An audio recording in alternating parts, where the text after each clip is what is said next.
Leo Baekeland, a Belgian-born chemist, already had a remarkable success story before his name became synonymous with plastic. He immigrated to the United States in 1889, driven by his passion for innovation. Baekeland's early work in photography led to the invention of Valox photographic paper. This invention, a revolutionary advancement in its time, allowed for photographs to be developed under artificial light. The invention of Velox paper was a commercial triumph, eventually being purchased by George Eastman of Eastman Kodak. This financial success provided Baekeland with the resources to pursue his own research interests.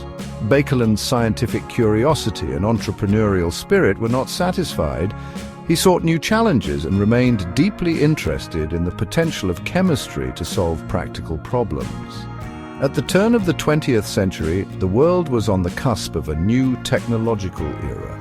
The demand for new materials was growing rapidly. Baekeland's attention turned to a particular need, a substitute for shellac. Shellac, a natural resin secreted by insects, was widely used in various applications, from insulators in the burgeoning electrical industry to varnishes and adhesives. However, shellac was expensive. Its availability was subject to the whims of nature, and its properties were limited. Baekeland recognized the opportunity to create a synthetic alternative that could overcome these limitations. His background in chemistry and his keen business sense fueled his determination to find a solution. At the dawn of the 20th century, the world buzzed with innovation, particularly in the fields of electricity and manufacturing.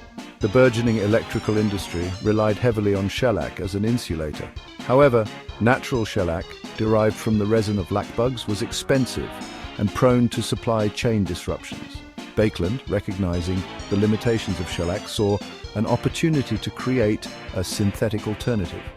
Chemists had been searching for a suitable shellac substitute for some time. Their efforts focused on combining various chemicals in the hope of replicating shellac's properties. Baekeland, with his sharp intellect and dedication to methodical experimentation, took a different approach.